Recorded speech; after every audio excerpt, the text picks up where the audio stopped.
This conference will now be recorded. Okay, y'all, welcome. We are dealing with the U.S. hangover of Memorial Weekend. Your Memorial Weekend, Carmen, is like the beginning of May, isn't it? Last weekend we had our long weekend. So like the one we just had? No, the previous one. Okay, 2 weekends ago. Okay. Because Yeah. I know that you guys have a Memorial Day, but it was different than Yeah, what the U.S. does. exactly. Okay. So Sorry, I'm I'm gonna so distracted because I'm still trying to figure out my sound and I don't know what the problem is. Okay. Well, hang in there. I just know on my screen you go from focused to blurry to focused to blurry. So if Andrea wasn't here, I would think I was just having some visual issues.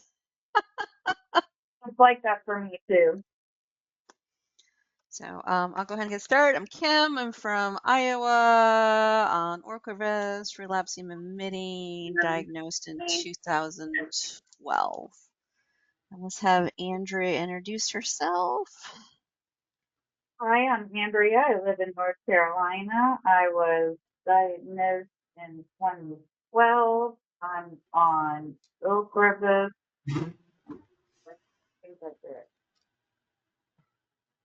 And then we have blurry face. Blurry face. I'm trying to turn this too and it's not working. Oh my gosh. Anyway, I'm Carmen. Hi.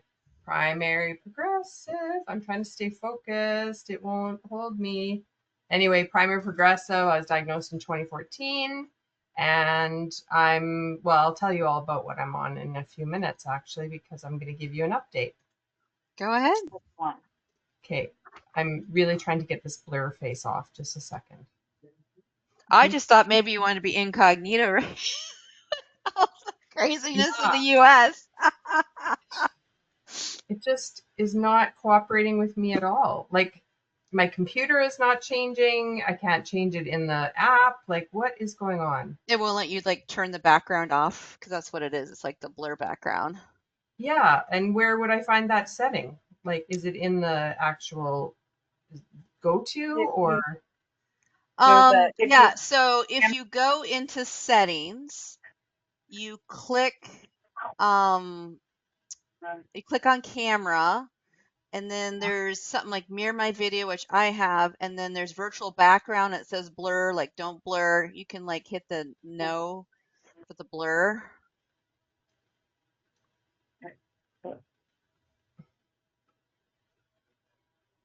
Well, I just go to my camera. There's a little arrow next to it, and there's a section right in there for blur my background. Yes or no? It's like a toggle. Okay, let's see if that works. Oh, that sounds way easier.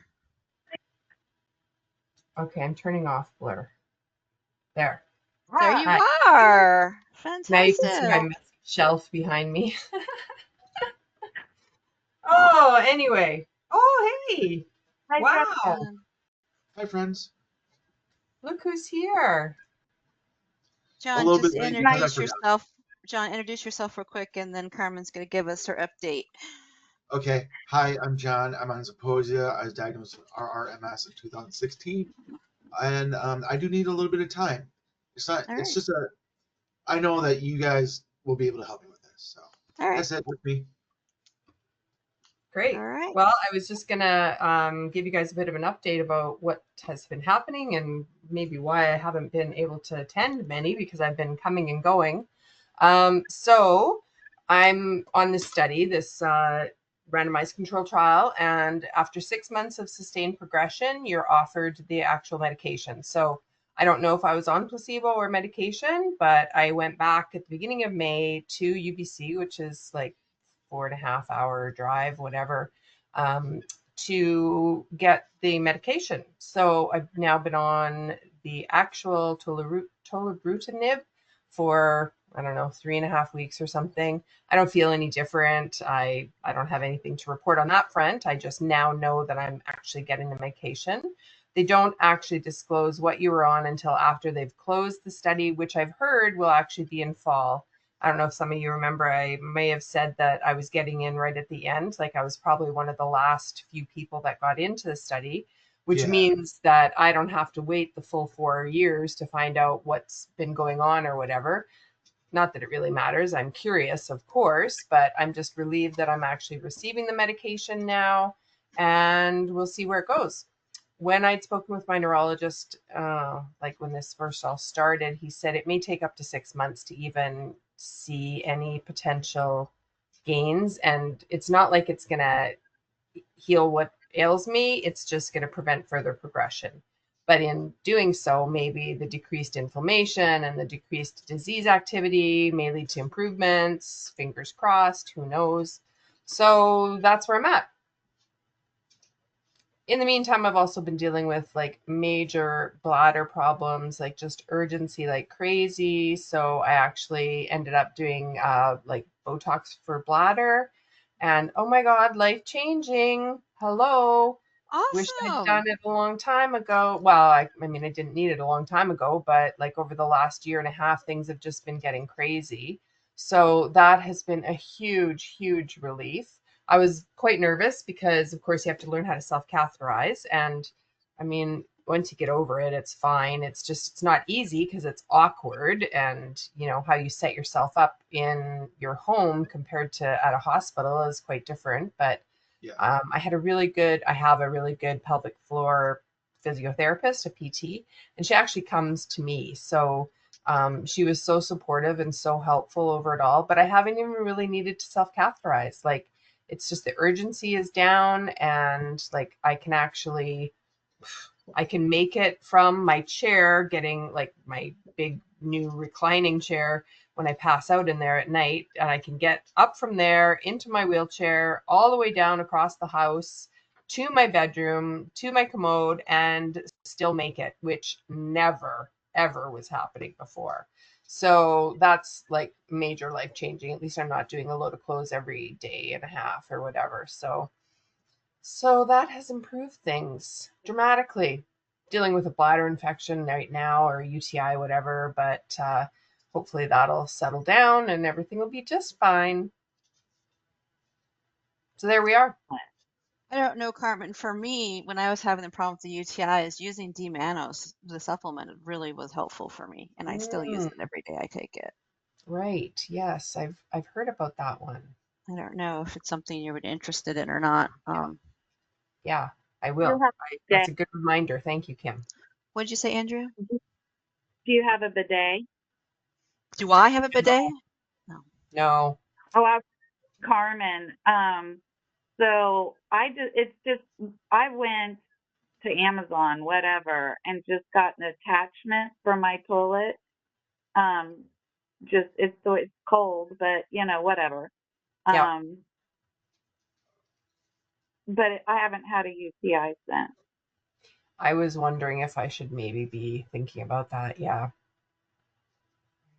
Yeah, I have to convert back to using my bathroom more than my commode now that I have more control. But like to get into my bathroom, I park my chair right at the door, and then I have to stand up, and then I have to take a couple steps, and like that in addition to making it from whatever side of the house I'm at has been challenging. But it would be definitely a lot better. But yeah, I have been thinking about a bidet toilet seat. You know, my sister and brother-in-law did a huge renovation on their house and put a really nice bathroom in, and they got like this $1,500 toilet seat, and I was like, oh my God, like that's crazy.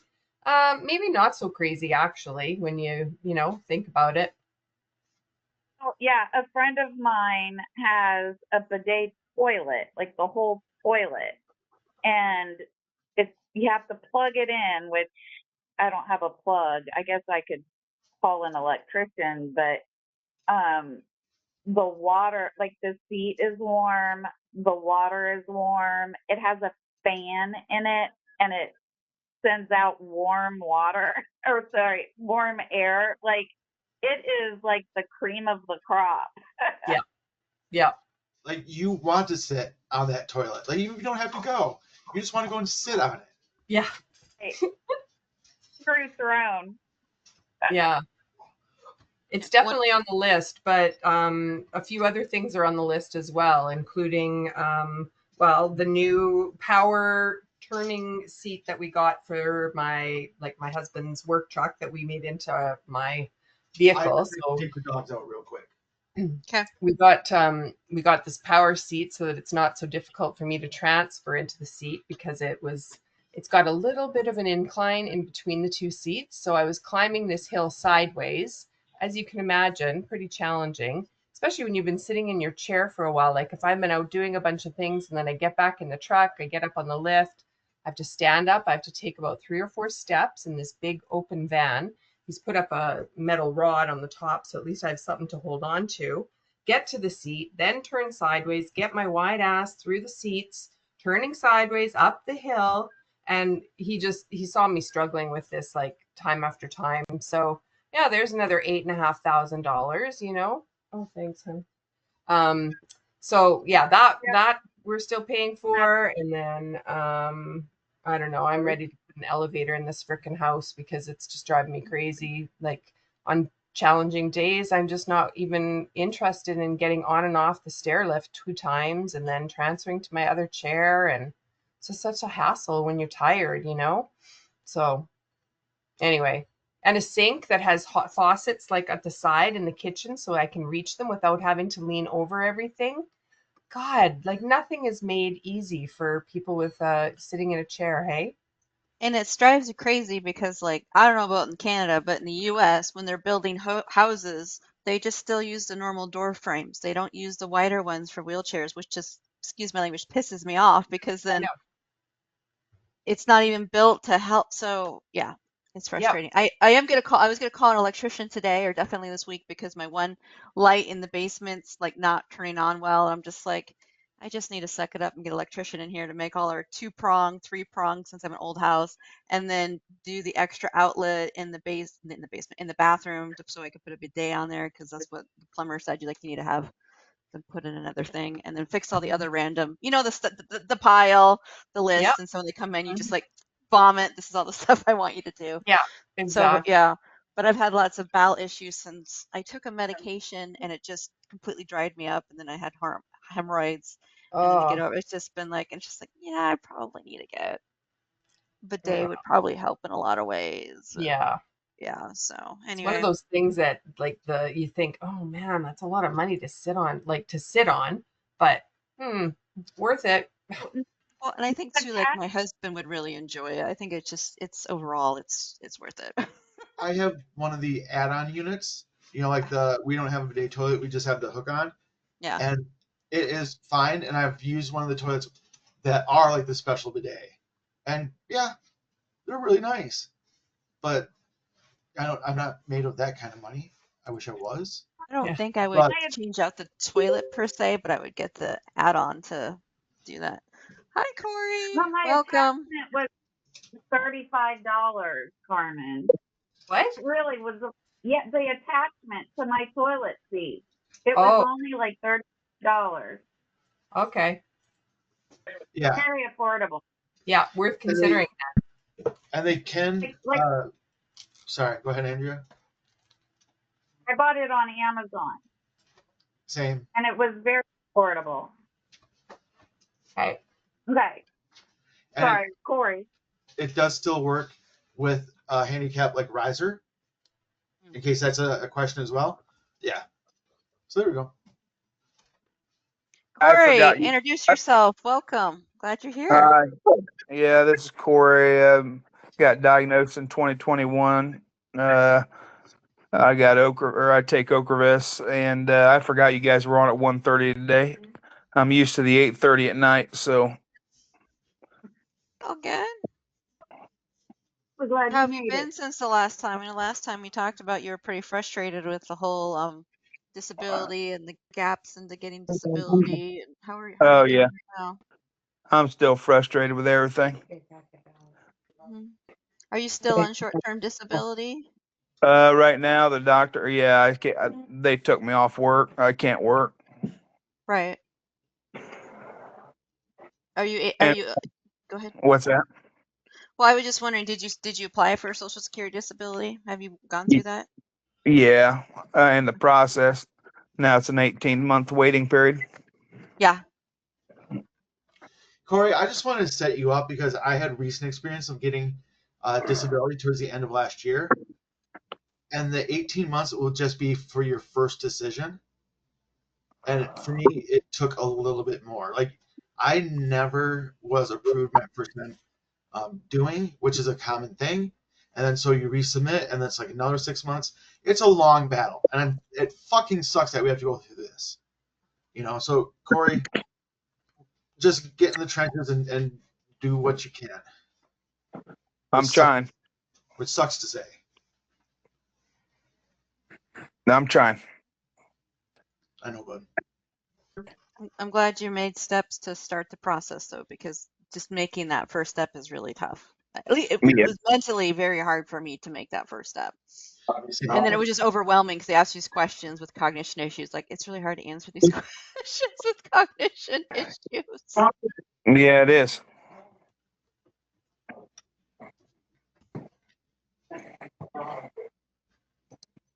Did you have anything you wanted to talk about today, Corey? No, I don't have anything to bitch about. Okay. Well, we're glad you're here. I know John wanted to talk about some stuff, so take it away, John. Since this is a PG show and it's going YouTube to the public, and I'm representing AnCan as well as I can, my dick still hurts from my surgery. Yeah. How long ago was your procedure? 6 weeks ago. Okay. And but you so said now it was improving, and what you did, the pain has decreased, but it's still not pain-free yet. Yeah, not pain-free yet. So I called my urologist's office and just said, this is what's going on. And she said, yeah, he wants you to get together some imaging. So we'll write up some imaging for you and just keep on what you're doing the best you can.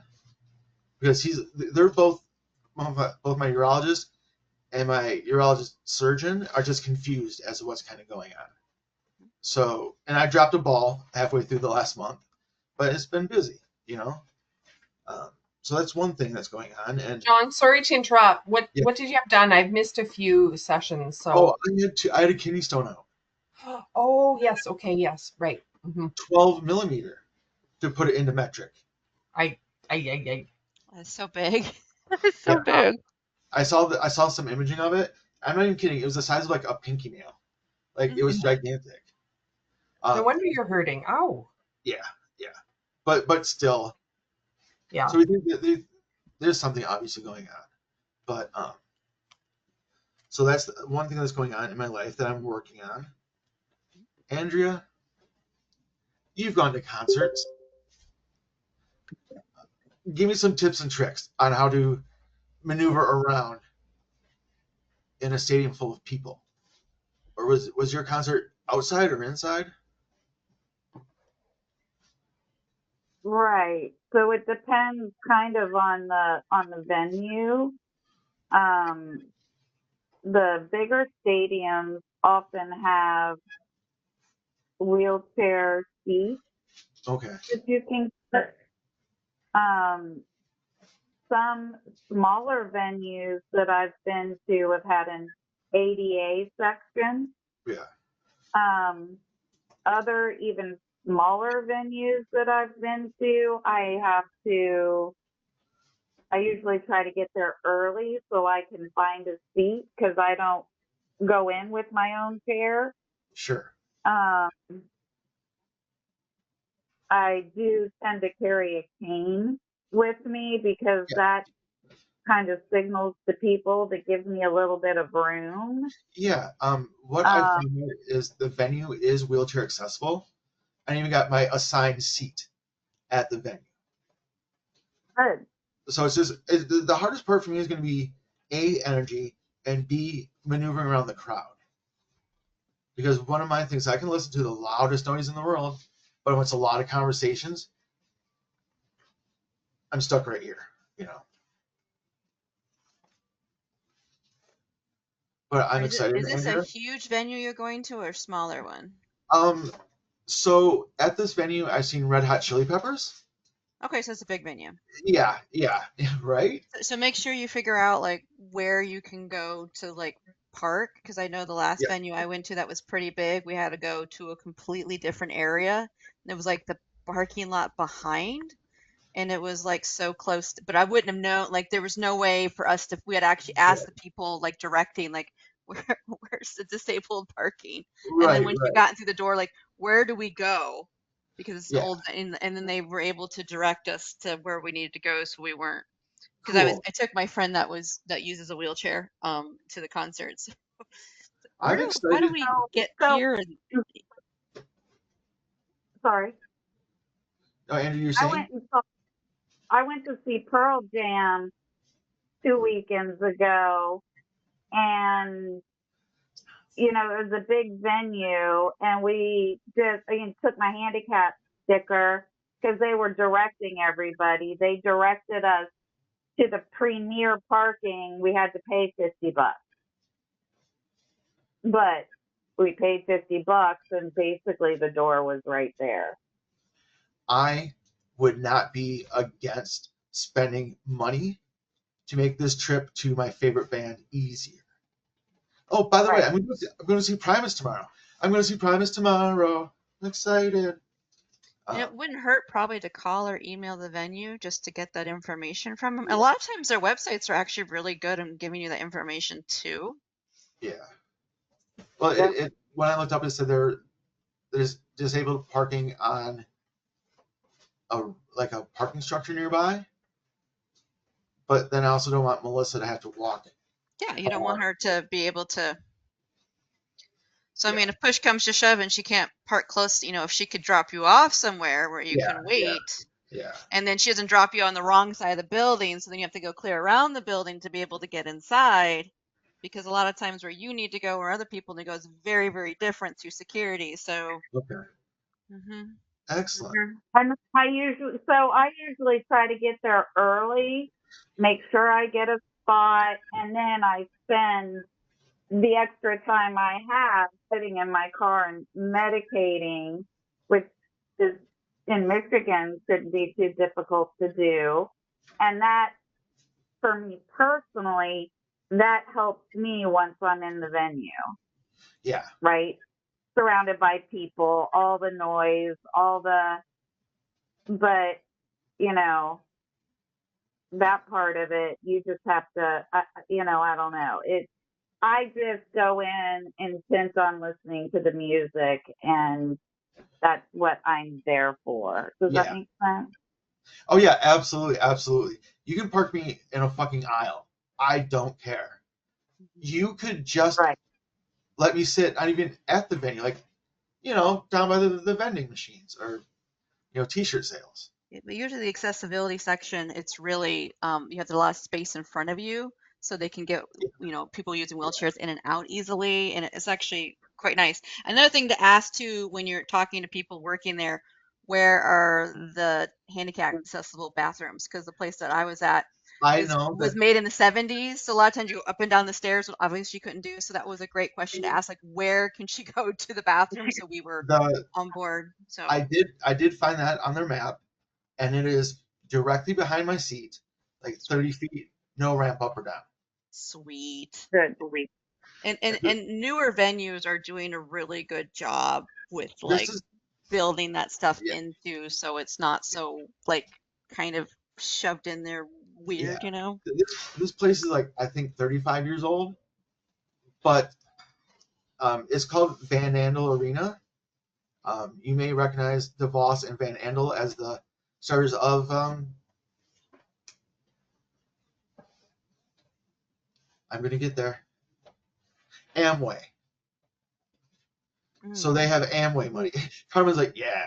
So they renovate the place, and they've kept it in really good shape. So because Amway money. I grew up listening to Positive Thinking by Amway, and people say to me, Carmen, you can always find the good in something. I say, I think to myself, yeah, that's because I was programmed that way as a child. Not a bad thing. Yeah. So that's going to be fine. And Melissa's bringing my lunch. Say hi, Melissa. Hi, guys. Melissa, good to see you. Thank you, honey. You're welcome. Have fun at the concert. I don't know anything about Primus at all. Welcome to my world with all the heavy metal concerts I go with my husband. We found the earplugs, so we're good. Earplugs are key. You have to wear earplugs at the concerts, or your ears. Ooh, bad time. Right, bye, guys. Bye. Bye. So Sure. I'm gonna have earplugs with me. But the last thing that I really need to talk about was I chipped a tooth off. Mhm. I have it right here by my kidney stones as stuff that has fallen or taken out of my body this year. This year. I'm glad it's not June yet. But the doctor, I don't know if I said this, the dentist's office was wheelchair accessible, even though it's in a home, like in a refurbished home. Apparently, the current doctor's wife, husband, or father, so father-in-law ran the practice there, and we want to make sure that anyone can get in there. So I'm saying like accessible. I mean, I can do donuts, not donuts. I could go around the treatment chair all the way around without any stoppages, no cords in the way. It was awesome. So doctor came in. I do have a broken tooth. The tooth is dead. So we're going to be working on a plan to take it out. That's well and good. So he just filed it down, with the saw. And I started laughing, which is a bad idea when you have like basically a Dremel tool in your mouth. Nothing bad happened. He was great to go. And he said, "You can smell your bone dust, can't you?" I'm like, yeah, I can. And it's weird that I know what that smell is. He's like, yeah, it's not a perfume that you want, but yeah. So I have an appointment at 3:30, and we're going to come up with a plan on what to do just with overall dental health, and then specifically that tooth. So I'm looking forward to going to the dentist. I am one of the weird people in the world that loves going to the dentist because because I notice a big difference after they clean my teeth every 6 months. Like right now I'm due like in beginning of July and I'm like, how soon? Because I can feel it just feels gross.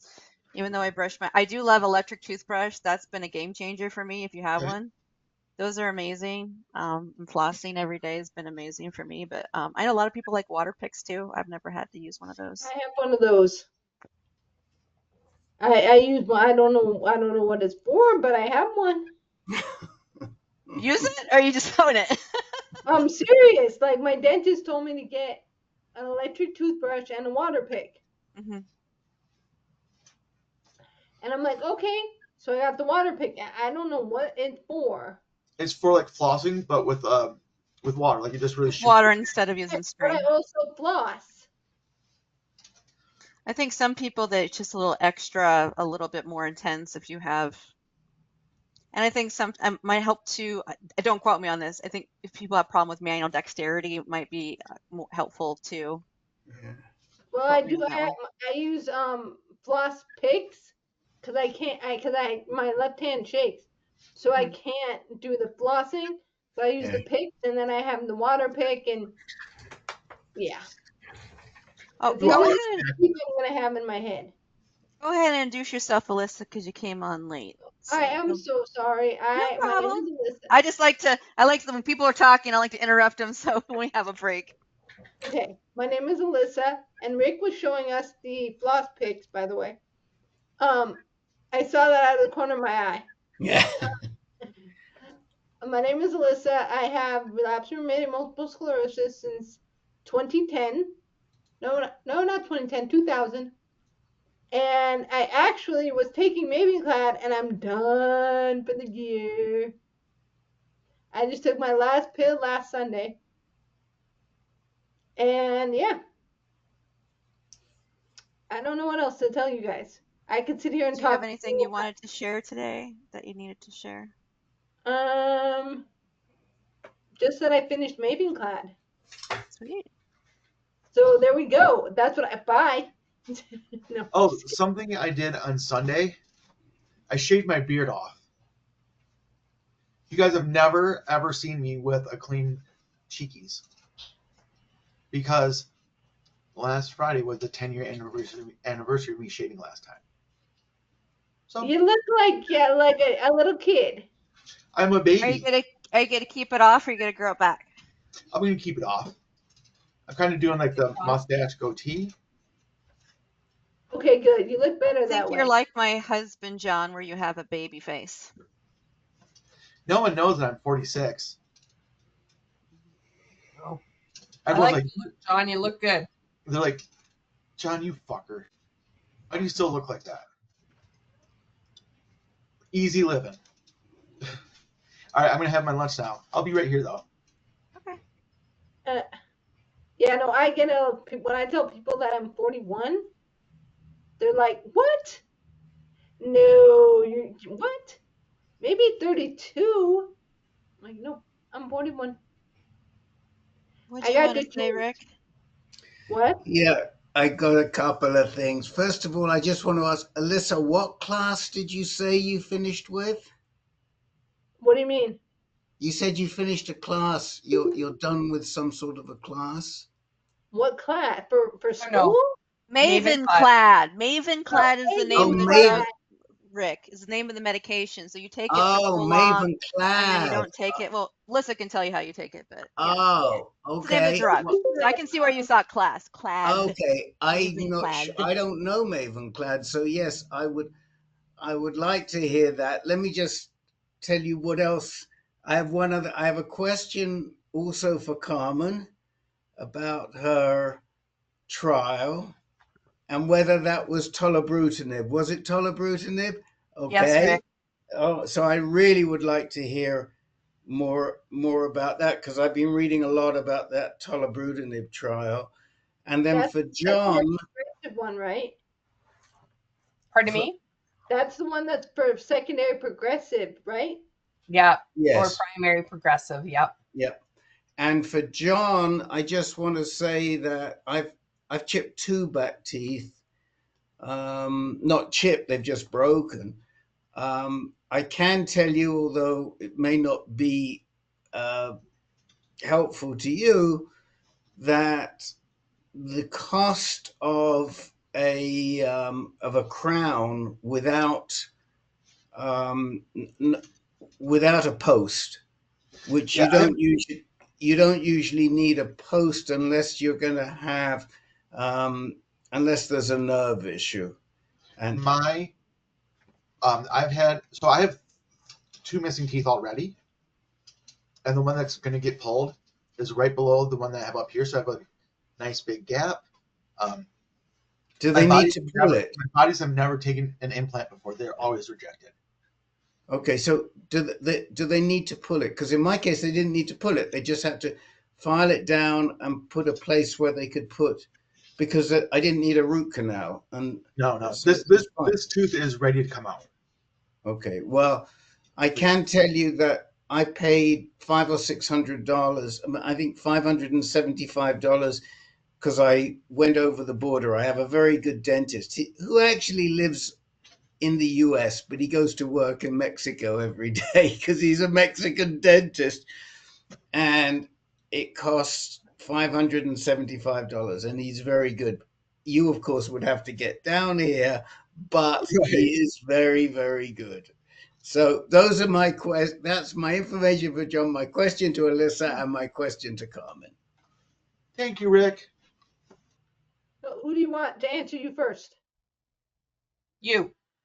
Me? Okay. So Mavenclad, which is my 8th medication, what it is that the way it works is that you take you take pills 5 days in a row, and the amount of pills you take is based on your weight. So my first 5 pills, I took a total of 8 pills. So I think it was 2 pills the first 3 days, then 1 pill the next 2 days. Then 23 days passed, and I went on another 5 pill run, and this time it was only 7 pills. And these pills are not cheap. We're talking $180,000 worth of medication. That is just stupid pills. Not stupid at all. They're helpful. But then I technically I don't know if I'm gonna do Mavenclad the next year. But what it is that then I'm good for the next like what is it 11 months? No need to take any medication, nothing. Then I would start over again with the 5 days, 23-day wait, then another 5 pills. And then I'd be done. What it is that after I did that, if I do the second year, I'm covered for full 2 years after that. So it stays in your system forever. And that's what I know. I mean, I'm still, again, new to this medication, as not very many people take it because of the price. But I do have Medicare, and I paid $4.80. Does it go through Medicare Part D because you're doing self-administration at home? I don't know what it went through, but I know it went through the specialty pharmacy. Okay. Through Cedars-Sinai, who actually, they had to pay for the medication, and they paid $42,000 for that medication. What medicine is that, Alyssa? Mavenclad or Cladribine. It's not something you do first. That's not first line, Corey. It's something that they make you do. And then do you have to have secondary? I can't remember. Do you have to have secondary progressive to be eligible for it? No, because I have primary progressive. Okay, but I mean, if you're relapsing remitting, you're not eligible That's for it. That's what I meant, not primary progressive. I had relapse and remitting. What the hell am I talking? I've had relapse and remitting for 25 years. And I was on Ocrevus, and the B-cell depletion was not nice to me at all. It opened me up to too many dang infections. I had gotten COVID twice. I got pneumonia once when I had gotten COVID. I went and did my RS because I was in a skilled nursing facility for 2 months. And in that time, my neurologist said to go ahead and do your RSV shot just to make sure I was protected. It knocked me on my behind for 5 days. Like, it was tough when I took the shot to help to not have more respiratory issues. So, the options, I then said to my neurologist, I said, Dr. Psychot, I am not doing any more on the Ocrevus because I do not want to be back in the hospital. I've been out of the hospital for a year in July, knock on wood. I have not been back to the hospital since I got back in July 2nd. Wow. But Ocrevus was just, it didn't work for me. And the Mavenclad is the next step. And then there's another medication in the horizon that hopefully it gets approved, because when I'm done with this year of after taking the Mavenclad, I will be going to that new medication. But I don't know the name of it off the top of my head. So that's the Mavenclad story. Any more questions? No, but it sounds like it's working really well for you, which is terrific. And I think one of the things I see with these MS medications are that they're very personal, that each person seems to respond a little differently or very differently to all the alternatives. So the question is finding the one that you best work with. Yeah. The other thing I was going to say to you was that with the very expensive prostate cancer specialty drugs, they do go through Part D and they do go through the specialty pharmacy. Now, the good thing this year is that if you're on Medicare, the out-of-pocket has been capped at $2,000. So you cannot pay more than $2,000, and you can spread that over the course of the year if you wish. That's great. If you're on Medicare. I don't know about Medicaid. You're talking about medication only? You're talking all of Medicare. I'm talking about Part D medication. Okay, so stuff that's Medicare Part D, which is prescription medications. Yes. So stuff that's Part D prescription medication, which in Alyssa's case is getting prescribed and sent by a specialty pharmacy, your maximum out of pocket for the year is $2,000, which is a huge difference. I mean, it's still a lot of money. The other thing is they've introduced a system has been introduced where you can spread that $2,000 over the course of the 12 months. So if you were to sign up today, it would only be, you'd have to spread it over 6 months, but it can be spread over the full year. I know this doesn't mean anything is not helpful for Carmen. I'm sorry, Carmen, about the discussion. Doesn't matter. Well, I've been so worried about all of you with Medicare and Medicaid with this one big beautiful bill.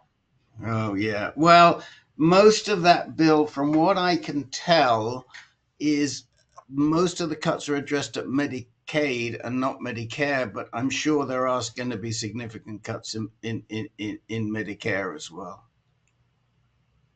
Well, thank God I'm done paying for the medication. I'm done. This year. For this year, thank you. Well, next year, you did say you're on Medicare, right? I'm on Medicare, Medi-Cal. Okay, so Or Medicaid. You're on Medicaid, Medi-Cal, or Medicare, Medi-Cal? Medicare, and it's called Medi-Cal in California. Right. So the most you can pay next year will be $2,000, and the worst it can be is $2,000 divided by 100. I think $166 a month is the most that your medicine could cost you. Okay. Not bad then. As long as you know who doesn't decide that they're going to back out of that, which it is law at the moment, but you know, who knows what's going to happen tomorrow? We don't know. This is the situation we've been called. I want to tell Carmen that my dear friend Jon Antonucci, Dr. Jon Antonucci, who some of you may have seen, and he moderates different groups, and he's a wonderful guy. He's a psychiatrist, neurologist, qualified. His wife is Canadian, and they are very close to moving to Canada. They're going to spend 3 months in the summer in Vancouver or Victoria, or I'm not sure where, but in that area. And they're seriously thinking about moving to Canada. Well, they're going to fall in love and move to Canada, I can tell you right now. Well, she already has, because she was born and raised there. But she's more from I think she's from Edmonton. I think. But she moved here she moved here like 40, 50 years ago. Mm-hmm. She still has a lot of family, and they're very interested in moving back. So. Yeah, I think there's going to be a few people that come to us, we're going to benefit. I just feel so bad for all of you guys and many other U.S. citizens. Anyway. Well, just remember, half of the country did vote. So they're getting what they voted for. Certainly does not include me, but that's what I sit here and think to myself, oh my God, how could that have happened? Anyway, no more politics. Can we hear from Miss Carmen how she's doing with her trial and the tolobrutinib?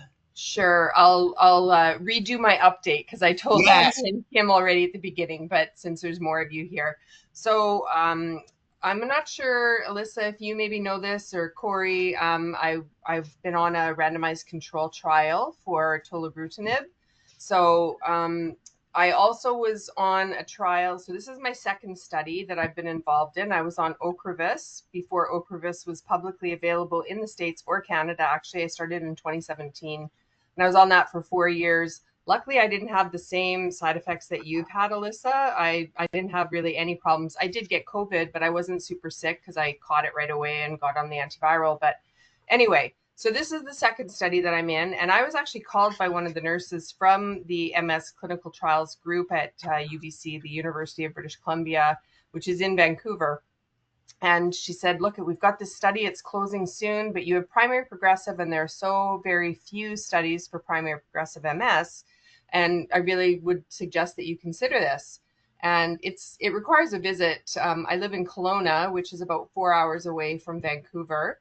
And so it's a commitment, and it's every 3 months that I have to go there. So every 6 months is a full MRI, and then every 3 months is like all the neurological testing, like, you know, cognitive, fine motor, big like walks and whatever. So anyway, my husband and I weren't super eager to get involved in another study that required that much travel, because it had been a relief not to have to go back and forth once Ocrevus became open label. But the truth is, like, I'm 56 now, so I wouldn't be qualifying for many more studies. And my walking has decreased so much so that actually at my last testing, I didn't even make the 25 meters. I made it 22 and a half. And I just thought, oh, I just can't push it.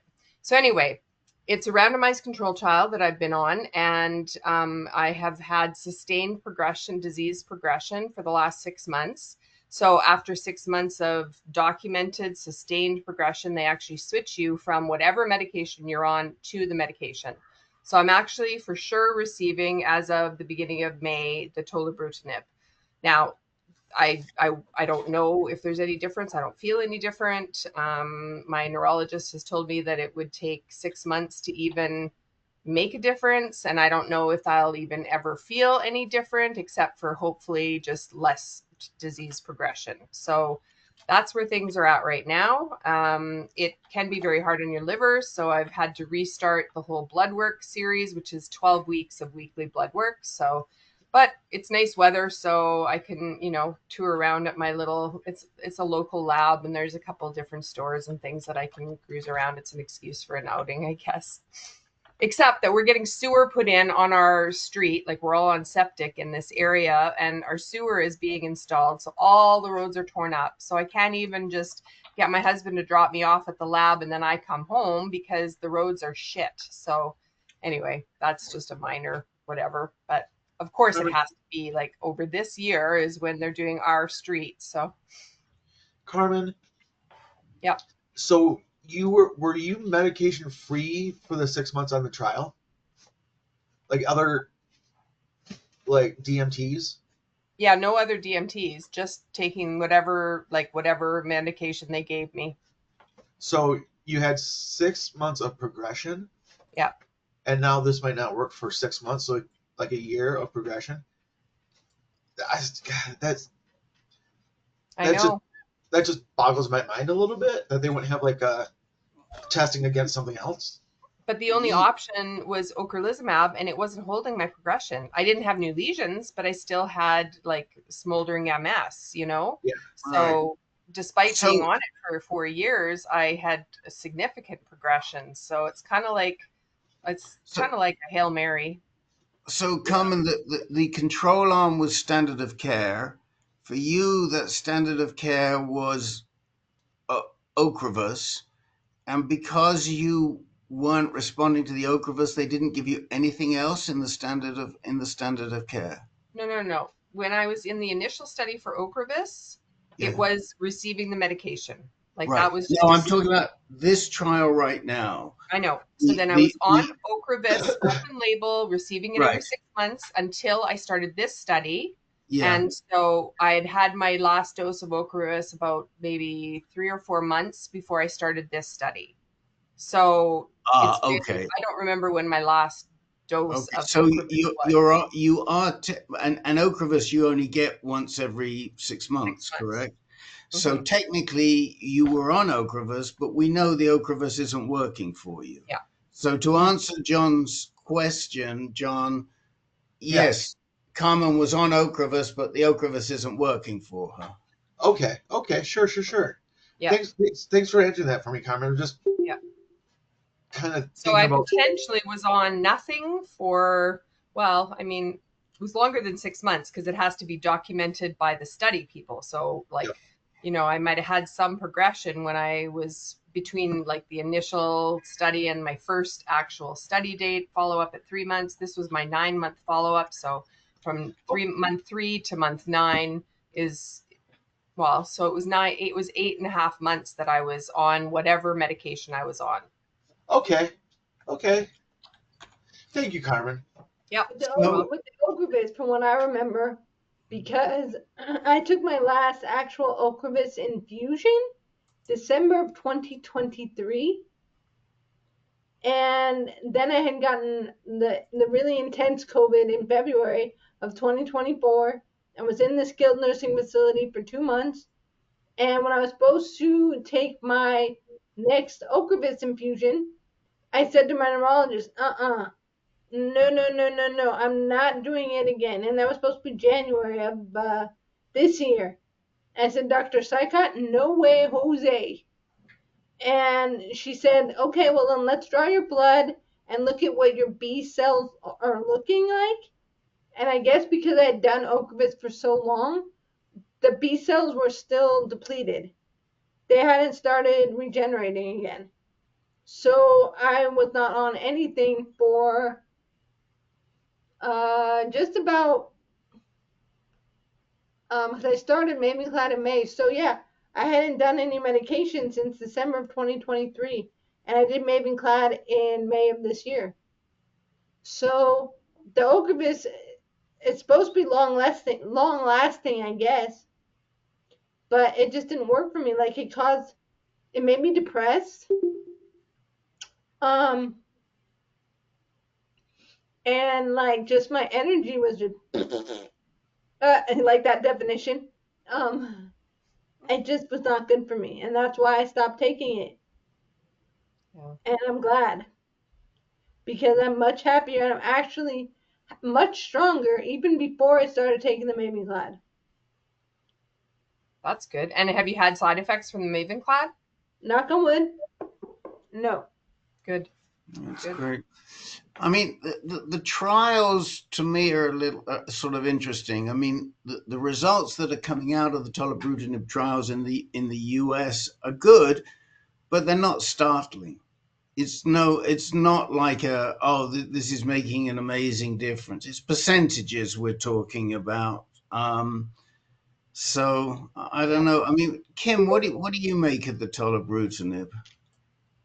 I don't know much about it, just what Carmen has talked about. Okay. So. It's a BTK inhibitor, so it's a tyrosine kinase inhibitor, and it has been used in other drugs and diseases. Hi, Leena. It's been used in other drugs and diseases. I think the biggest issue around it is that there hasn't been a drug for secondary progressive before. So the mere fact that they think there may be something for secondary progressive, even though it doesn't make a huge amount of difference, is primary progressive, Rick. There's been nothing for primary progressive. And primary progressive, right. So yeah. Primary, secondary progressive, maybe we have something. Yeah, and you're right. Like, I mean, it's grasping at straws, and it really is a Hail Mary, because there is so little choice, Yeah. So I'm just hopeful that I can be one of the people that has a good response to it, maybe, and at least maybe slow things down a bit. If anybody wants information, I have I've got 3 articles or 4 articles on it that I've bookmarked. And if you send me if you put your email, if I don't have it, I have it for Kim, and I have it for Carmen, and I have it for some of you. I have it for Miss Andrea. But if you want me to send you copies of these articles, I'm happy to do it. One is from MedPage Today. One is from JAMA Network. I don't know. Oh, one's from the New England Journal of Medicine. Hi, John. Good luck with your dentist. Thank you. Love you all. See you in a couple weeks. Good luck, John. Well, Yeah, we you have can a. forward them all to me, Rick. That'd be great. I know you sent me one. I just hadn't even really had a chance to take much of a look at it. I just All right, quickly. I'll take care of it after the meeting. Sure. Since Leena came on a little late, go ahead and introduce yourself, Leena. I'm so sorry. I got the wrong Okay. time. I apologize. It's okay. You made it. We're glad you're here. Yes, I'm here. My name is Leena, and I have relapsing remitting MS since 1998, and I am on Ocrevus. Did you need any time today? I'm sorry? Did you need any time today? Any time for what? Talk about anything you wanted to talk No, about? not really. No. Mm-mm. I mean, Ocrevus, this is going to be my second infusion. It's part 1 of 2. Part 2 is the second half dose. Exactly. How'd your first half dose go? It was good. I was sleepy, knocked me out for the weekend. Oh, you got to be the knocked out one. Nice. I was Nice. knocked out. Versus me, that just makes me all like, I was sleeping the whole weekend. So all I did was sleep. And I didn't eat. I wasn't hungry and I slept a lot. So the steroid didn't bother you. The Benadryl did its I've had them job. before. Wow. My third time having them. And they're okay. They're okay for me. Good. So I'll just wait and see what happens Friday for part 2. So, but besides that, it's all good. How do you know when you have a flare up? Like, what exactly is a flare up? Oh wow, that See, you did need time. That's exactly why we ask you, do you need time? Yes. And that's the perfect question for do you need time, right, Miss Kim, Miss Andrea, Miss Carmen? That's right. Go ahead. Sorry.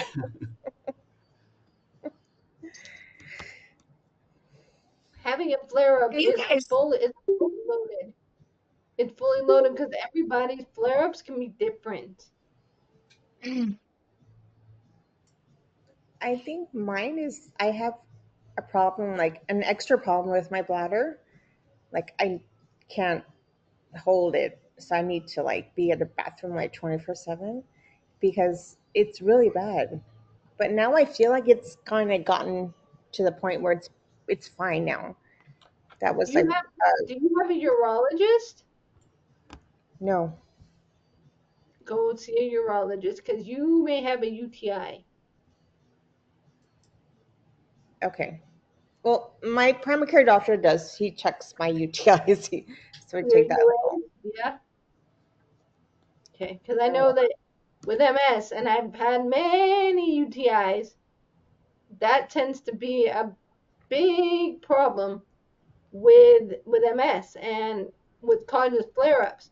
Like when I would have UTIs, I then have problems walking, problems standing, problems, makes me tired. What it is I don't have the usual UTI symptoms of having to go pee all the time or not being able to pee and things like that. I would then have MS symptoms. So ding, ding, ding, let me get a UA and have them confirm that I do have a urinary tract infection. Okay. So, Leena, there's also other things that can cause sort of flare-ups, like not getting enough sleep or being overheated or things like that. They typically say that if whatever is happening lasts more than 24 hours, then you should contact your provider and talk to them about it. UTIs are like the first thing your neurologist is going to look at. Okay. But they're going to try to rule out everything else.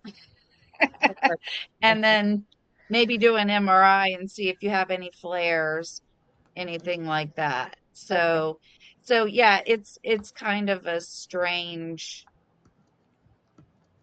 Everybody has that question. Yeah. Okay.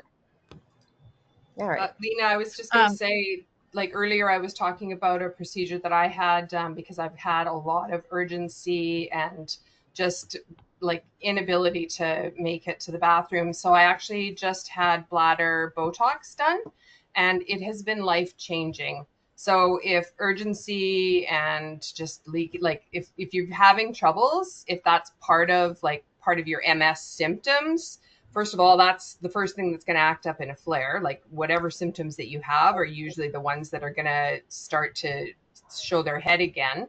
But and that's not speaking from my personal experience, just in general. But as far as the bladder goes, I can't say enough good about it. It's a little bit intimidating because you're told you're going to have to learn how to self-catheterize, and that can feel a little bit scary, but it's actually not such a big deal. And I haven't even needed to do that, but it has made a huge, huge difference in my life. So I'm not saying that you need that. I'm just saying anyone that is having any kind of bladder issues, consider it if you need it, because it's worth it. Where do you go for that? Urologist. Urologist? Okay. Yeah. I gotta find one of those. Okay. And the other thing I would highly recommend too, that's worked for me when I've had to go back a couple times, is to get a referral for a pelvic floor physical therapist. Yeah. It is not just Kegels. There is a lot of other stuff there. That has, when I've had problems with bladder, like last year before my back surgery, my bladder just went crazy, and that got it all under control. So get a referral from your doctor to see pelvic floor physical therapist.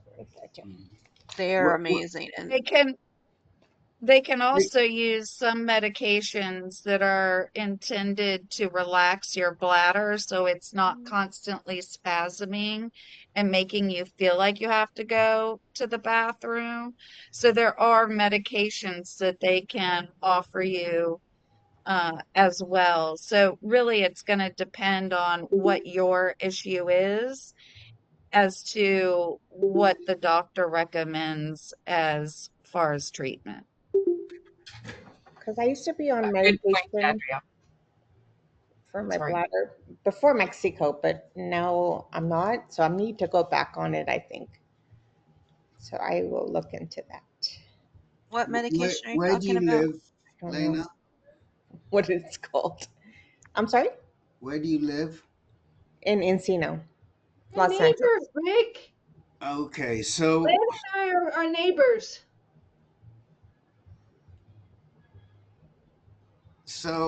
in Encino, I'm trying to think who we know. Well, maybe Alyssa has a good urologist that you can recommend for Leena.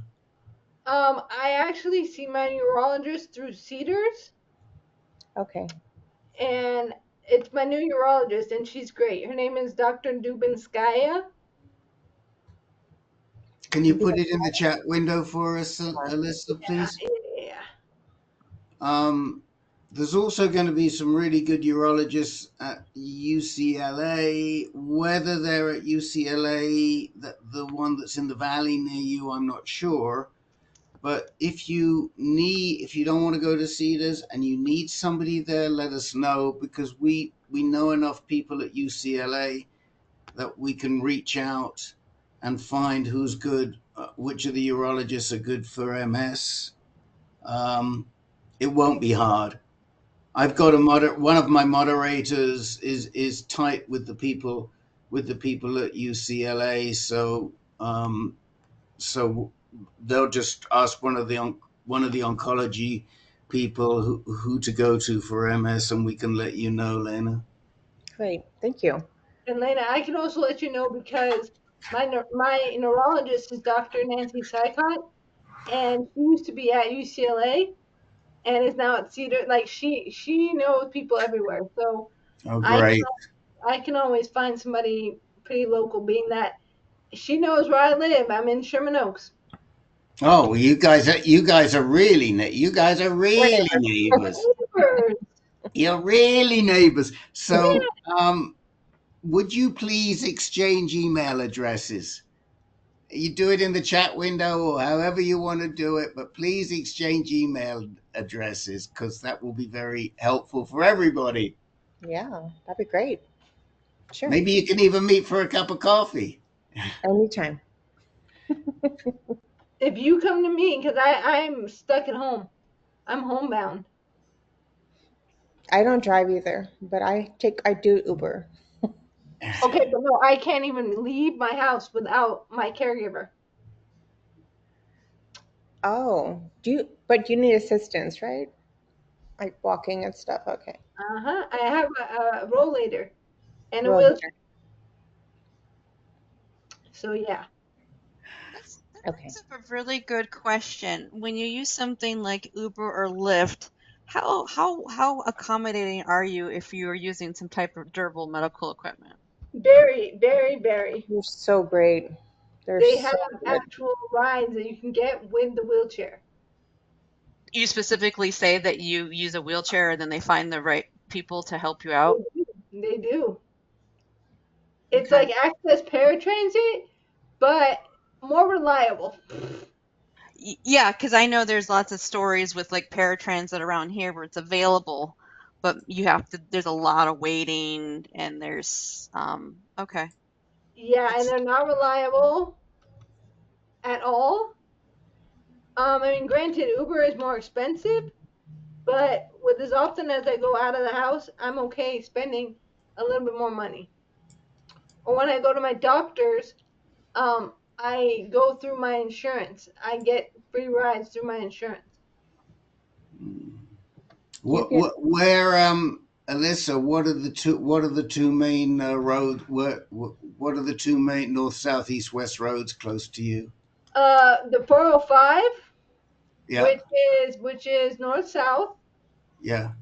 and the 101, which is technically east west. Oh, I know that. I But know that. I know that.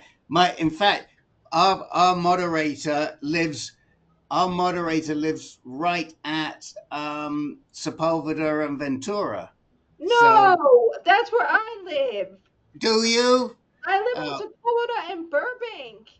oh, so you're at Sepulveda and Burbank. Okay, he's at Sepulveda and Ventura. He's like a Near the block west. marina. He's one block. He's one block east. Wait a minute. Wait a minute. Wait a minute. Yes, he's one block east of Sepulveda and one block north of Ventura. Okay, Really? well, so I know exactly where he is. He's on Ketzter. I'll Ketzter tell you. or Magnolia. I will tell you. I'll tell you. I'll tell you. I'll tell you in 1 second. But we didn't. Who knew that's where you were? We didn't know that. Oh my gosh. Well, now you do. Now we do. So next time I go to see Dr. Mark, I'll definitely come and visit with you. Please do.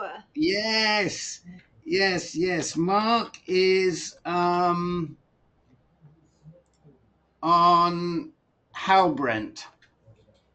It's a little Halbrent. It's a very little street.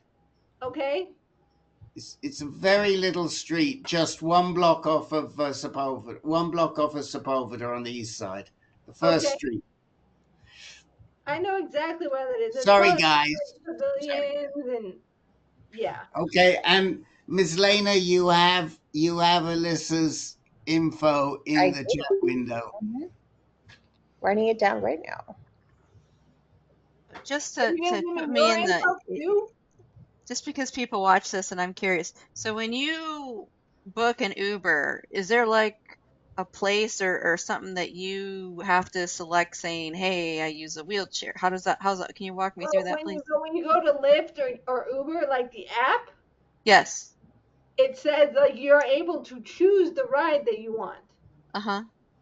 So if you want to do it where the cheapest way would be to share a ride, or if you want a black ride, which is a more luxurious one, and then the ones on Uber and Lyft are, I think it's WAV. Like you look at the pictures, and it shows you like the type of ride you're selecting. Kim, you look like you're falling asleep. Am I boring you? No. It's just like, but there's nowhere you specifically say like I'm using a wheelchair. Yeah, well, that's what I'm saying is when you go to find your ride, put your address in, and then it tells you to select the type of ride that you want. Mm-hmm.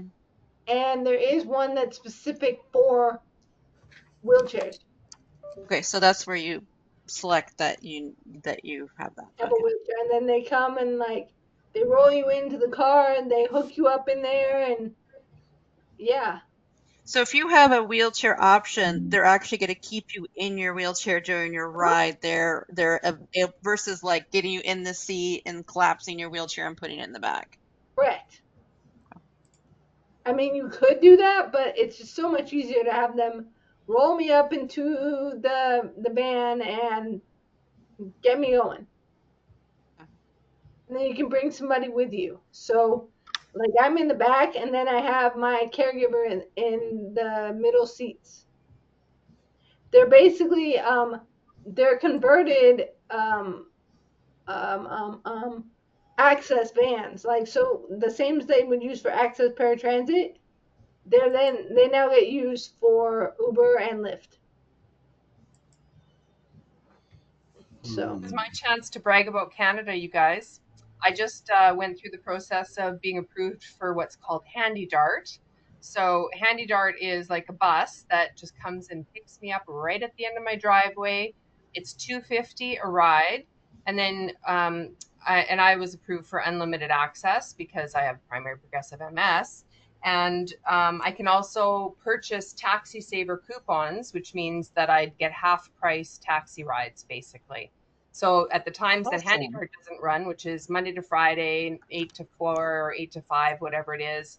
And then if you book ahead, you can book on weekends as well. But so now I have like unlimited options actually for getting out. I mean, Handy Dart, you could be like on a milk run picking up 4 or 5 people, but still, like they plan it all. Like you tell them when your appointment is, they tell you when they'll pick you up based on whoever else they're picking up, and you get dropped off wherever you want to go or picked up wherever you want to go.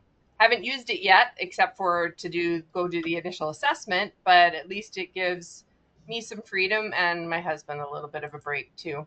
So that's awesome that it's offered, and it's not like an extra expense if you fall between the hours and you get ahead of time. That's really cool. That helps, that really helps your family where you're not like, honey, you have to keep taking time off from work so you can take me to these appointments. And it's just really nice to give you some independence back. That's really, really amazing. What are the hours for it, Carmen?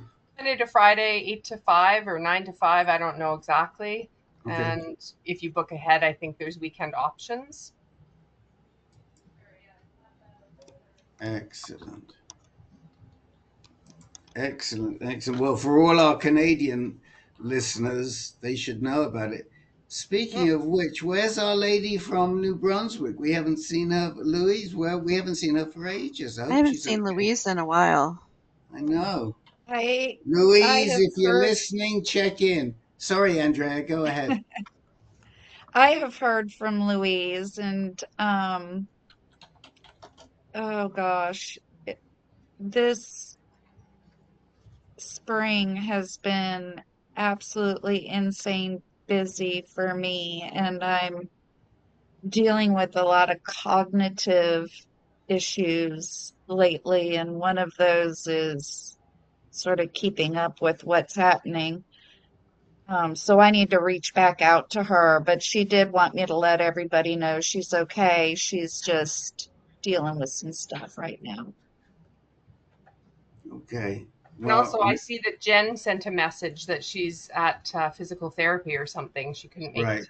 She said to say hi to everybody. Right.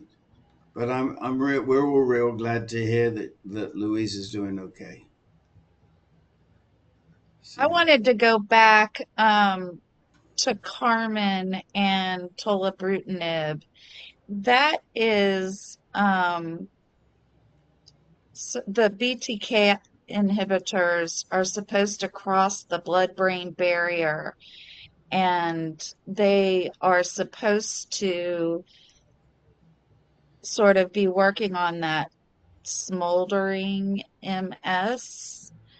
And so just to add to what Rick was saying earlier about the drug, I think that's part of why they have such high hopes for the progressive forms of MS. And Yeah. Carmen, I mean, you say you don't look better, but I don't know. I feel like you are a little more animated today than I've seen you in a while. Like you're feeling a little bit better. Like, I Yeah. don't know if that's true, but that's been my impression today.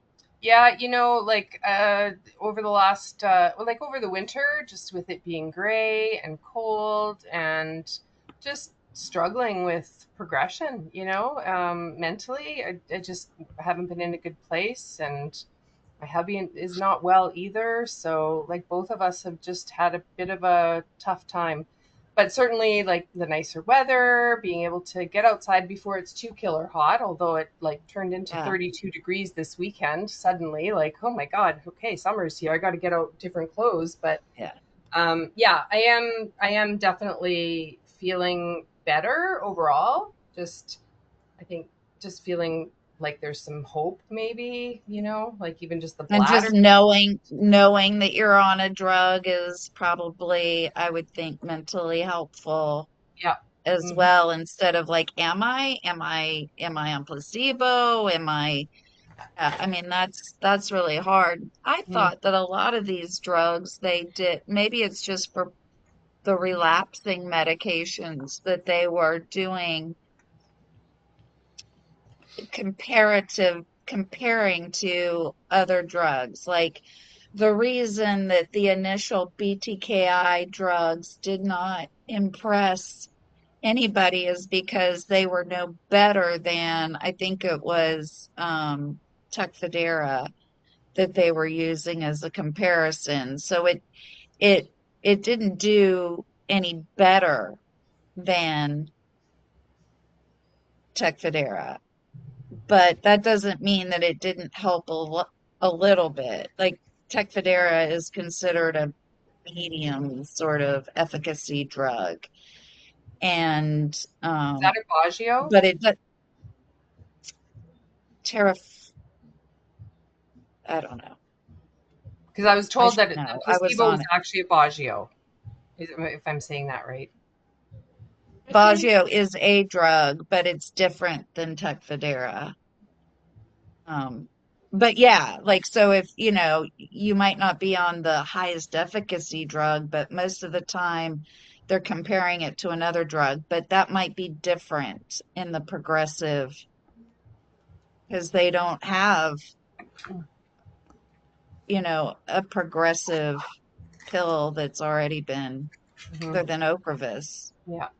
And none of us will know. It's like triple blind. Like the physician, the neurologist doesn't know, the nurse doesn't know, I don't know, like nobody knows, basically. Right. Do But you they have any should know if idea? they're comparing to placebo or another drug. They should know Study that people would much. know, yes, but not the people that are handing my medication or doing the testing don't know. Right. Gotcha. So you have no idea how many people are crossing over, like yourself.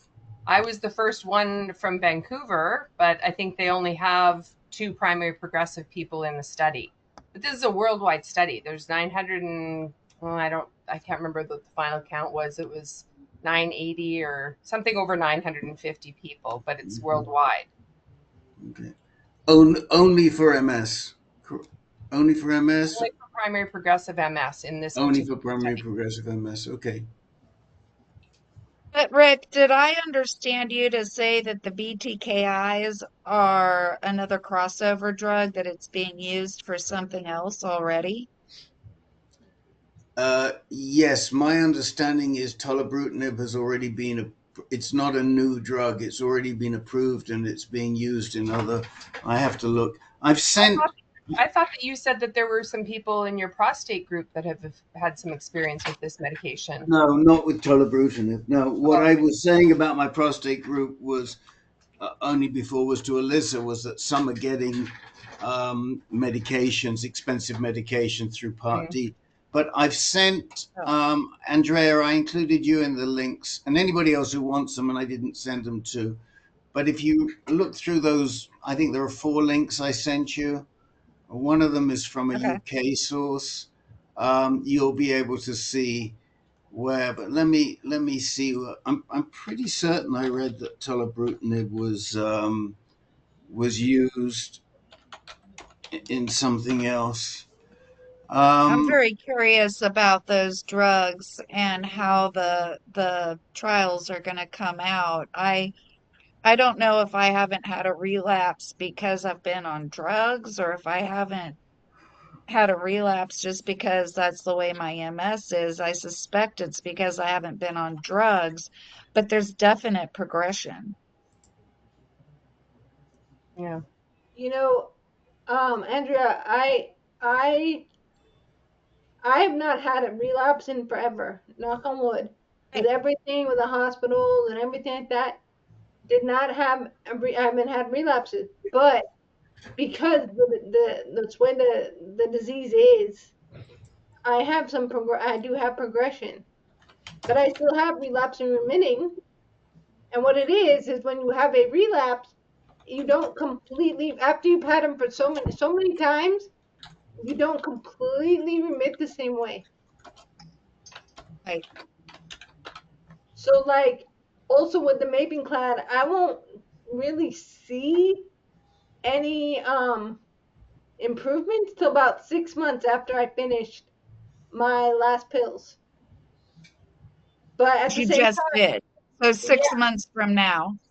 yeah. But I mean, I feel better. Like I emotionally feel better, and everything is connected. So emotion, physical, Yep. like everything. So if one thing is crappy, the rest of the stuff gets crappy. But I'm trying to make sure that none of them are crappy, Yeah. and hopefully that will make it better. And you haven't noticed any real side effects from taking? Nope. Okay. I've heard that from other people too. So I'm wrong. It is only being used right now for MS, but it's being looked at in rheumatoid arthritis as well. Okay. And that's another Autoimmune. autoimmune disease. Yeah, So that makes sense. Yeah. yeah, yeah, yeah, yeah. I just feel like most of the drugs that we currently have, maybe not some of the earlier ones, but especially like these B cell depleters that they're claiming are such high efficacy, those are just Me Too drugs. They just, oh, it works on cancer. Let's just see if it works for MS. Mhm. So Yes, you guys, And you guys grow MS a lot and of interesting. cancer are get two also. separate things. It's interesting to me that one of the supposed benefits of this tolobrutinib is it crosses the blood-brain barrier Right. because in the world of prostate cancer, um, we are excited about drugs that do not cross the blood-brain barrier. Right. And there is a new, well, it's not so new now, it's 2 or 3 years old, but it's made a huge, huge difference because it does not cross the blood-brain barrier. So men who were suffering a lot of brain fog and confusion, loop on brain, I mean, the sort of confusion that MS people are familiar with, if they switch to this drug, which didn't cross the blood-brain barrier, they're doing better. That's positive. Interesting. Mm. So, and I've been immersed, unfortunately, in the last week and a half in this whole mess with Biden, because when it first came out, I, it smelt too fishy to me. I mean, knowing quite a lot about prostate cancer, it didn't look right. And I wrote that, and I wrote the questions that I had. And then I had people coming back at me telling me I was a conspiracy theorist. And even as recently as this morning, somebody who's a pretty mild guy, and he's also one of our major donors, is still telling me that these questions have nefarious implications. The questions I'm asking, well, since that time, there's a lot of very, very reputable doctors who have come out with exactly the same questions.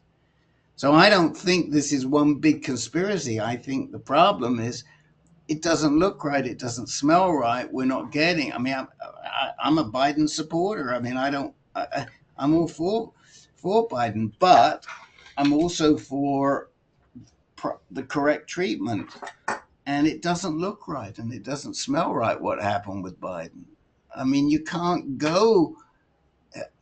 Prostate cancer doesn't go from 0 to 60 in a few weeks or months. It doesn't. And so somebody was sleeping on the switch. Now the question is, were they? Or is it possible that they chose not to inform us? And he was taking these drugs because his behavior was very comparable to people who take the drugs for. But it could also be he has MS or he has Parkinson's, and they've just chosen not to tell us. I don't think that's nefarious to ask those questions, but there are some people who do. Well, honestly, with him being out of the office, he's no longer in public office, it's really none of our business. I am not sure about that. On a personal level, you're absolutely right. It's none of our business. But he's made it our business because he's announced that he has this. So once he's announced it and put it in the public arena, it becomes our business. And if it's our business now, we should have been entitled to know. I say that as if you choose to hold high elective office, you choose. You don't have to, but you want to hold high. You're held to a higher level of responsibilities than, he's no average Joe. So no pun intended. Yeah, I was pun intended, totally pun intended. But he's no average Joe, and you're held to a higher level. And yes, he should have been telling us what was going on.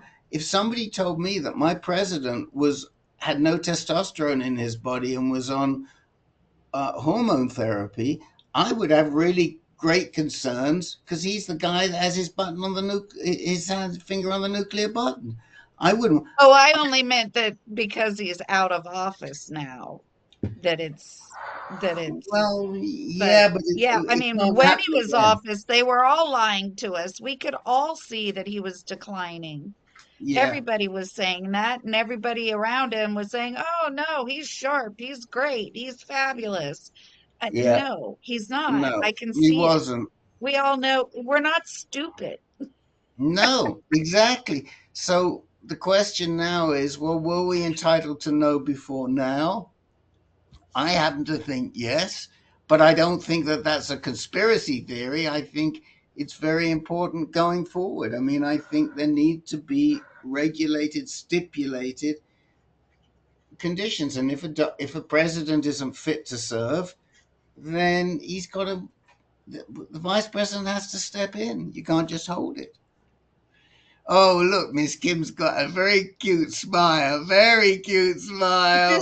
It just makes me think of Roosevelt, how no one knew that he had mobility issues and they hid it from the public. He didn't take very few photographs, very few video of him getting assistance, and he was always sitting that was just something they couldn't that was considered, he would be considered weak if he had, mobility issues from, I think it was polio, but now it's open, but it was very hush hush. I mean, it's interesting. Yeah.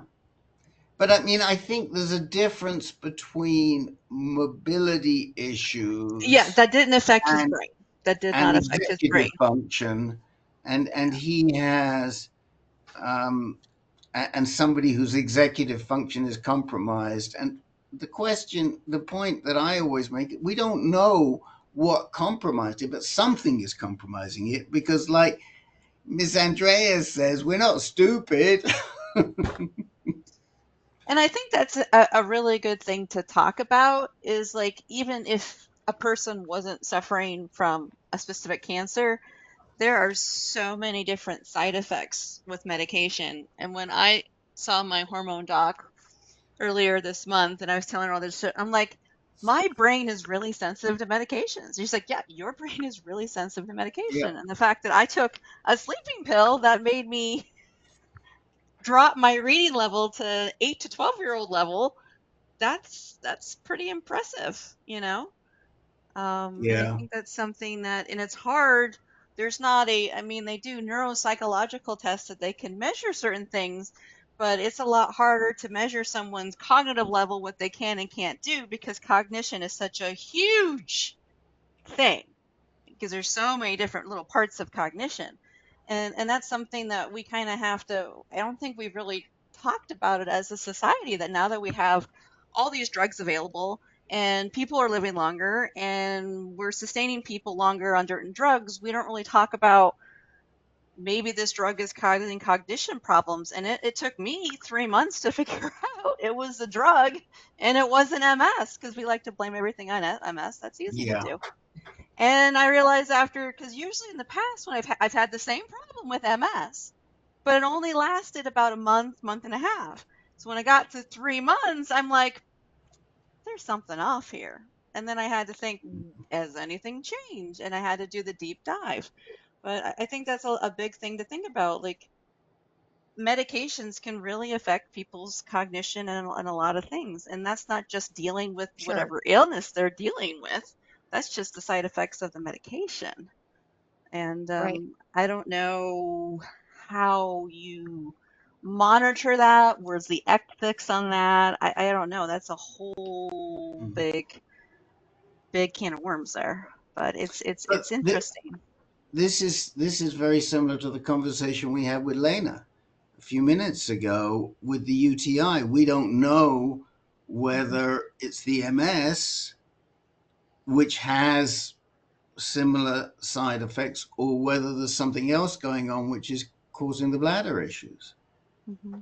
And that's why they always, every time, they always do the UA. And then you also can ask your provider, Lena, to give you the little vials to take home with you, the little things, so then you can just drop off a urine sample versus having to go in, make. That's a good idea. Yeah, just like, can you give me a couple so when I have a problem, I can just pee in it and drop it off? Like, yeah, sure, no problem. So just ask them ahead of time, like, can I just take some with me? Yeah, great Yeah. suggestion. And that's nice, because then it makes it so much easier, versus, because when you're having those symptoms, the last thing you want to do, because you're pretty close tied to a toilet. It's hard to, Yeah. get in there and time everything right. And, You also want to make sure that when you do a UA, that it also gets sent to what's the word when you do it lab culture. No, culture, Oh, yeah, sensitivity culture, yeah. of course it gets into the lab. If you're going to take it to a lab, that's where it is. But you want to make sure that it gets sent for a culture too, because initially when you pee in the cup could be fine. But when you do the culture, there could be something that will grow. Because a lot of times on site they have the little dipstick that then is color Right. Like coded that they do it. you could go ahead and buy them and do them at home on your own. But they're not going to know if there is actually some bacteria that's growing. Okay. Yes, no, I'm not a doctor, so don't listen to me and take medical advice from me. No, that was good advice. I like that. Okay. Thank Especially if you're having issues with lots of UTIs, and maybe what they use to treat it isn't the one that will treat the bug, because the problem with the culture and sensitivity test is it usually takes 2 to 3 days, because you got to let it grow. So it's Mhm. not. So a lot of times at the hospital, like if you're hospitalized, they'll just throw a bunch of stuff at you, and then in 2 or 3 days they figure out what the bug is, and then they take off the medications that aren't doing anything, but they don't know at the beginning, so they just kind of throw everything at you, and they use like the wide spectrum, and then they can start, okay, this is what the bug is. Okay, you can stop this antibiotic because it's not Yeah. effective. The other thing, like Andrea, you had mentioned that there's antispasmodics I don't know what they're called in the States, but like Ditropan is one that I used. Pardon me. And I was able to control things with my bladder for a long time. Like this Botox procedure is the end of a few years, a number of years of struggling with urgency and frequency and, that kind of thing. So it's not like like the medications were working for me for quite a while. So just to review that. I don't remember the name of the medication, but in the United States we have commercials for medications. And all I can remember is the gotta go, gotta go right now. Gotta go, gotta go, gotta go. Their little tune for the commercial. No, we have Ditropan in the US. Hmm. It's been out for a while, so it's not like something you're going to see on a commercial anymore. Probably generic now, honestly. Those were old commercials, but it still is stuck in my head. Yeah, the generic name for Ditropan is oxybutynin. Yes. So it's oxy what? Oxybutynin. Butynin. Okay. And that's one. There's lots of different bladder medications you can use, but then there's also potential side effects. A lot of people, it really dries you out. So then maybe you have to start dealing with dry mouth. So like you want to deal with dry mouth. That's why I went with for me, I went to pelvic floor physical therapist because there's no medications involved. I don't have to worry about drug-drug interactions. I don't have to worry about side effects. It's all about exercises. Well, and here's a funny thing too, Kim, like our devices are always listening, right? Like I hardly do anything on Facebook, but today I went on there to look at some friends who are traveling, and every other ad was something for like a bladder tool, like to build your pelvic floor. I can't think of what they called. Yeah, there's a whole bunch of exercisers where you like it looks a little video and it tells you when to like squeeze and stuff. And like seriously, every other ad, and I'm like, okay, hello, yeah, you are listening to me. Thank you very much. Anyway. You want to hear the weird specific ad I keep getting on Facebook every time I'm on it? It's a sweatshirt for infusions, so it has a zipper that opens up here, so you can get your infusion, but you still have your sweatshirt on. Cool. That's the real specific ad. I'm like, that's pretty darn specific there. Awesome. That's the zipper here to do your infusion when you can wear your sweatshirt. That's the one I get every day. I scroll every day without fail. It's on my Facebook feed. Oh man. So I got to run. I have apologies from Alexa. She couldn't come in today, so she asked me to drop by because she's got a medical appointment. I don't think it's anything serious, but I did want to come see my MS peeps because I like to see you. I'm going to leave, but you can have the room as long as you want until 3 o'clock Pacific, 6 o'clock, 5 o'clock. Better be off by. So, all right, I'll see you guys next, and good to see everybody. All Goodbye. Right. Bye, Rick. Is there anything else anyone wanted to discuss at all? There was a big fundraising thing in LA. And I should have said this when Rick was on. The Race to Erase MS. Oh yeah. Mm-hmm.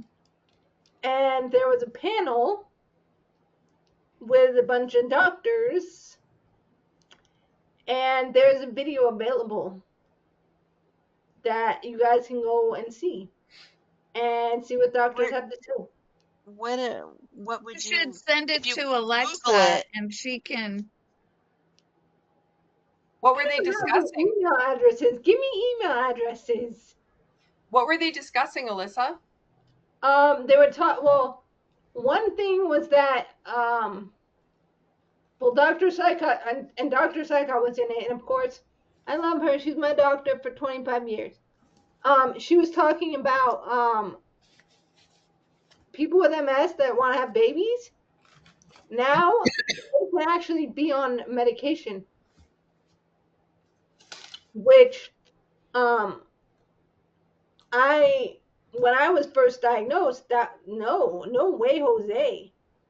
but they take Copaxone because that's still okay when you're going to be breastfeeding and trying to get pregnant and all that fun stuff that I'm not going to ever do.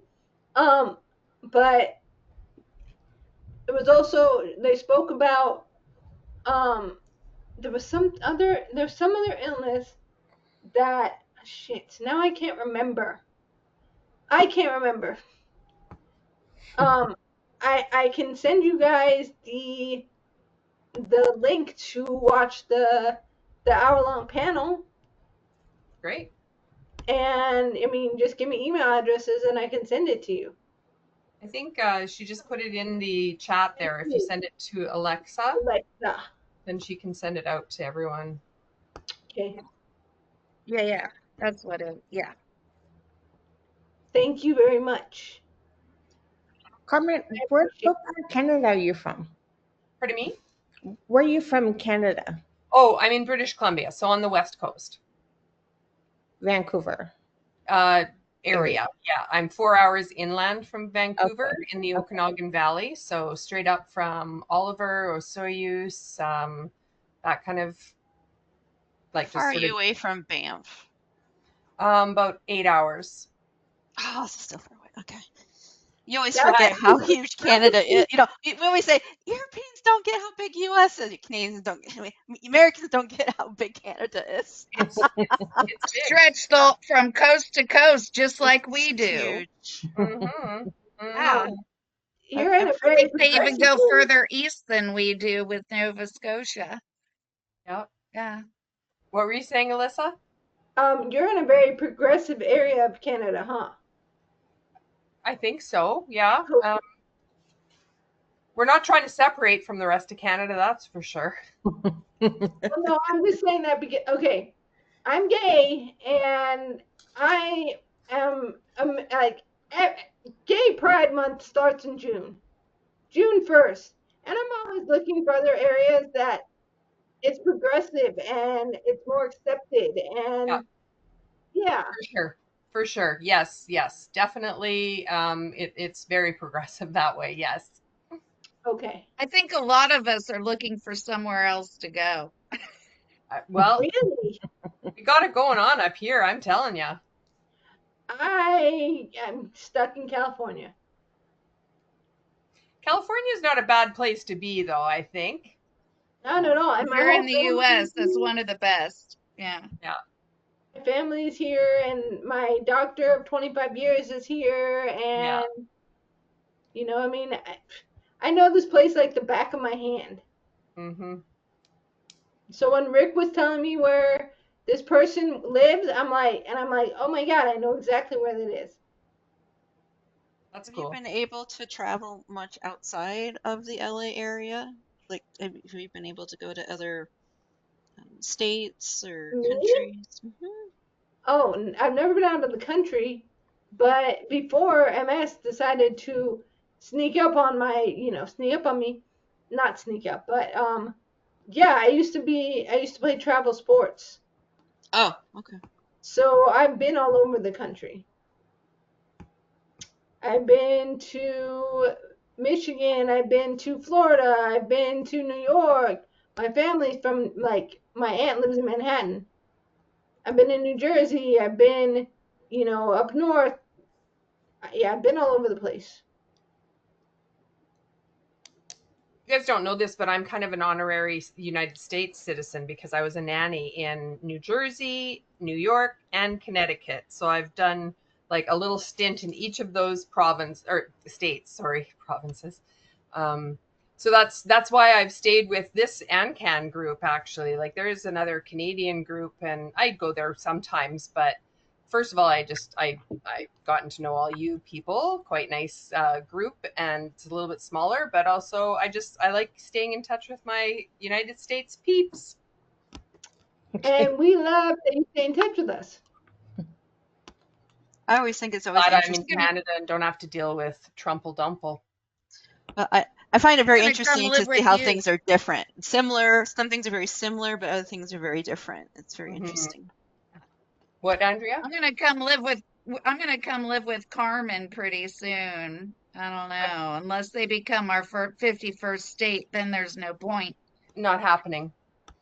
I think the Canadians will literally fight tooth and nail to not. No, Yeah. Our attorney's got it underhand, man. I don't think the We Canadians. called in the king today. I don't like him either. We called in the king today. Like, he's speaking